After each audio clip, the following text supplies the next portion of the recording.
इससे पहले की वीडियो में मैंने बता दिया था प्रकाश का परावर्तन। आज की वीडियो में हम बात करेंगे प्रकाश का अपवर्तन। प्रकाश का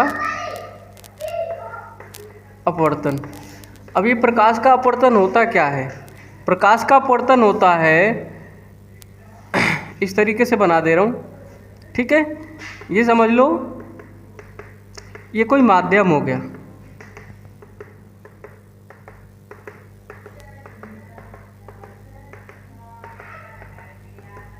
ये कोई तुम्हारा सघन माध्यम है, सघन माध्यम, ठीक है। और ये क्या है? विरल माध्यम, विरल माध्यम, ठीक है। ये विरल माध्यम है। तो प्रकाश का अपवर्तन क्या है? जब प्रकाश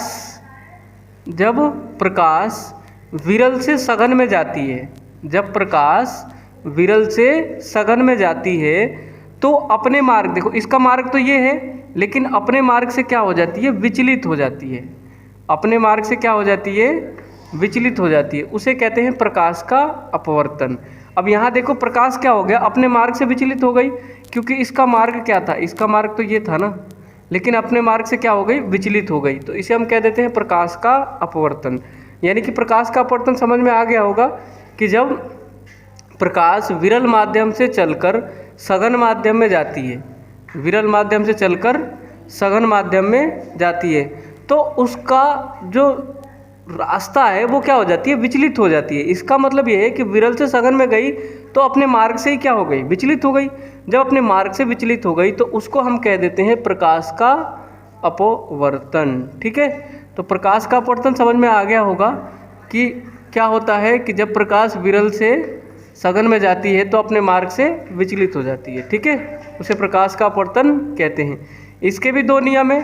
पहला नियम सेम ही है जैसे परावर्तन का था, इसमें था आपतित प्रकाश तथा अपवर्तित प्रकाश व अभिलंब, तीनों एक ही तल में होते हैं, ठीक है। तो इसमें सेम लिख दोगे, आपतित प्रकाश,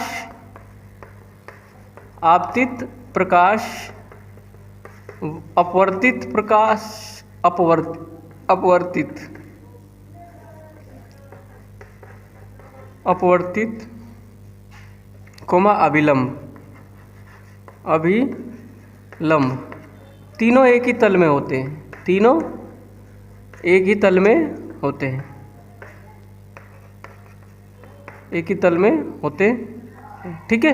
तो ये तुम्हें समझ में आ गया होगा प्रकाश का अपवर्तन। जब प्रकाश विरल से सघन में जाती है तो अपने मार्ग से विचलित हो जाती है, उसे प्रकाश का अपवर्तन कहते हैं। इसका पहला नियम है आपतित प्रकाश, अपवर्तित प्रकाश व अभिलंब, तीनों एक ही तल में होते हैं।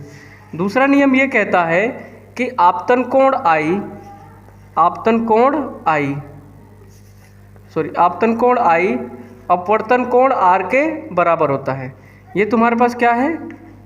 आपतन कोण, क्या है ये? एक मिनट। आपतन कोण आई अपवर्तन कोण आर,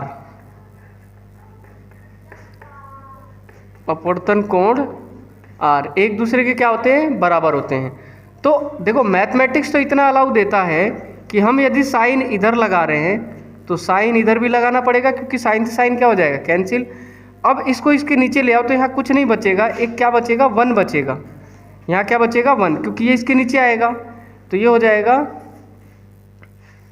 ये हो जाएगा तुम्हारे पास sine i upon sine r is equal to 1। और ये 1 क्या है? 1 हमेशा क्या रहता है? कांस्टेंट रहता है। तो इसीलिए हम ये क्या लिख सकते हैं? कांस्टेंट। क्या लिख सकते हैं? कांस्टेंट। और हिंदी में लिखे तो नियतांक। क्या लिख सकते हैं?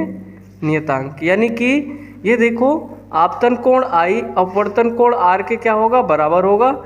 यानी कि अगर जो हम मैथमेटिक्स को देखें तो sine i is equal to sine r, क्योंकि साइन इधर भी लगाएंगे, साइन इधर भी, तभी तो साइन साइन क्या हो जाएंगे? कैंसिल हो जाएंगे। Sine i is equal to sine r, इसको इसके नीचे ले जाओ तो sine i upon sine r क्या आ जाएगा? कांस्टेंट बचेगा यहाँ, ठीक है 1। और इसको कहते हैं स्नेल का नियम, इसको ही क्या कह देते हैं? स्नेल का नियम, ठीक है। यह है प्रकाश का अपवर्तन।